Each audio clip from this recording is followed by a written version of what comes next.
오늘 새벽에도 하나님의 은혜가 저와 여러분에게 함께하기를 기원합니다. 14절 말씀 보시면 그때에 세리마태의 집에서 세리들과 죄인들과 함께 식사할 때입니다. 요한의 제자들이 세리 요한의 제자들도 여기 있다는 걸 알 수 있죠. 14절 하반절에 예수께 나와 이르되 우리와 바리새인들은 금식하는데 어찌하여 당신의 제자들은 금식하지 아니하나이까? 왜 금식을 하지 않냐 하고 묻습니다. 그런데 금식은 해야 하는 건가요? 하지 말아야 하는 건가요? 이 질문은 사실 잘못된 거예요. 금식은 할 필요가 있는 사람은 하고 할 필요가 없는 사람은 안 해도 되는 것이 금식입니다. 금식을 할 필요가 없는 사람은 안 해도 됩니다. 금식을 할 때는 이유가 있습니다. 조건이 있습니다. 언제 하는가? 즐거울 때 하나요? 기쁠 때 하나요? 그렇지 않지요. 금식은 언제 하죠? 슬플 때, 괴로울 때 합니다. 또 언제 하나요? 어떤 문제 앞에서 고민하며 씨름할 때 금식을 합니다. 그런데 그런 것도 아무것도 없이 세례 요한의 제자들이 지금 이렇게 예수님께 말씀드리고 있는 것입니다. 당신들도 우리들처럼 금식하십시오. 이렇게 먹고 마시면 안 됩니다. 금식해야 합니다. 근데 지금 이 자리가 어느 자리예요? 식사 자리잖아요. 세리 마태의 집에 와서 같이 식사하는 자리에 와가지고 이 행패를 부리는 것이죠.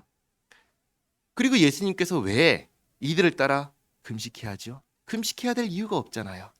그러니까 예수님께서 말씀하십니다. 15절에 예수께서 그들에게 이르시되 혼인집 손님들이 신랑과 함께 있을 동안에 슬퍼할 수 있느냐?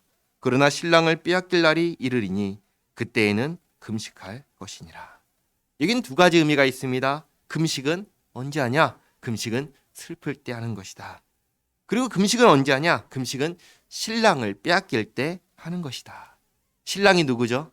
예수님이시죠. 예수님과 지금 함께 있으니까 금식할 이유가 없는 것입니다. 금식을 할 때에는 정확한 이유와 목적이 있어야 합니다.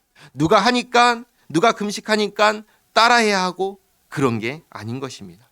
그런데 그때나 지금이나 사람들은 이렇게 생각합니다. 뭐가 좋아 보이면 무작정 따라합니다. 이게 옳아 보이면 다른 사람에게 강요합니다. 너도 해야 해. 너도 이렇게 해야 돼. 아니요. 그렇게 하면 안 됩니다. 해야 하는 사람이 있고 할 필요가 없는 사람이 있는 겁니다. 누가 판단하나요? 스스로 판단하는 것입니다.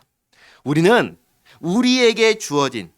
내게 주어진 일만 잘하면 됩니다. 내 위치에서, 내 자리에서 내게 주어진 일을 성실하게 해내면 됩니다. 그러면 아무 문제가 일어나지 않습니다.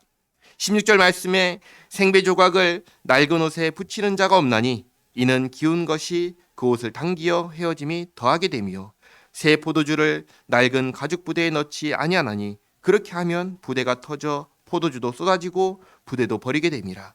새 포도주는 새 부대에 넣어야 둘이 다 보존되느니라. 무슨 의미냐면 간단합니다. 이것저것을 섞어버리면 안 된다는 것입니다. 섞었으면 안 된다는 것입니다. 나도 하니까 너도 해야 된다? 이런 게 아니라는 것입니다. 하나님께서 하라고 하신 것이 아니라면 필요에 따라서 하면 됩니다. 하나님께서 하라고 하신 것이면 해야 되지만 그런 게 아니라면 안 해도 되는 것입니다. 18절 말씀에 예수께서 이 말씀을 하실 때 한 관리가 와서 절하며 이르되 내 딸이 방금 죽었사오나 오셔서 그 몸에 손을 얹어 주소서. 그러면 살아나겠나이다 하니 이번에는 한 관리의 딸이 죽었습니다. 이 앞서서는 예수님께서 어떤 분이신지를 이렇게 보여주셨습니다. 자연을 다스리시고 귀신에게 명령하시고 중풍병을 고치시며 죄 사함의 권능이 있다는 것을 보여주셨습니다. 이제는 이 일을 통해서 이 죽은 자를 맞이하는 이 일을 통해서 무엇을 보여주실까요? 예수님께는 생명을 주시는 분, 죽음의 권세를 이기시는 분이신 것을 이제 보여주시는 것이죠. 19절 말씀, 예수께서 일어나 따라가심에 제자들도 가더니 12해 동안이나 혈루증으로 앓는 여자가 예수의 뒤로 와서 그 겉옷가를 만지니 이는 제 마음에 그 겉옷만 만져도 구원을 받겠다 함이라. 예수께서 돌이켜 그를 보시며 이르시되 딸아 안심하라 내 믿음이 너를 구원하였다 하시니 여자가 그 즉시 구원을 받으니라. 아멘. 이 여인이 가진 믿음의 내용은 무엇일까요? 예수님의 겉옷만 만져도 치유가 되겠다라는 것입니다. 아무 사람의 겉옷인가요? 그렇지 않죠. 예수님의 겉옷입니다. 그러니까 이 여인의 믿음은 누구를 향한 믿음이죠? 예수님을 향한 믿음입니다. 그래서 예수님께서 말씀하신 것입니다. 내 믿음이 너를 구원하였다. 자, 그러면 누가 구원을 한 것입니까? 여인에게 믿음이 있어서 여인이 자기 스스로를 구원한 것인가요? 그렇지 않죠. 그렇죠. 예수님께서 구원하신 것입니다. 이것을 기억해야 됩니다. 구원은 예수님께서 베푸시는 은혜의 사역이지 내가 나를 구원하는 것이 아닙니다. 만약에 내 믿음이 나를 구원하는 거라면 왜 굳이 예수님을 믿어야 합니까? 왜 굳이 예수님의 겉옷을 만져야 합니까? 다른 사람의 겉옷을 만지면 왜 안 낫나요? 그러니까 내 믿음이 그러니까 내가 나를 스스로 구원하는 것이 아닌 거예요. 예수님께서 구원하시는 거예요. 이렇게 예수님께서 구원하신다는 것을 예수님께서 분명하게 밝히신 다음에 23절에 예수께서 그 관리의 집에 가사 피리 보는 자들과 떠드는 무리를 보시고 이르시되 물러가라. 이 소녀가 죽은 것이 아니라 잔다 하시니 그들이 비웃더라.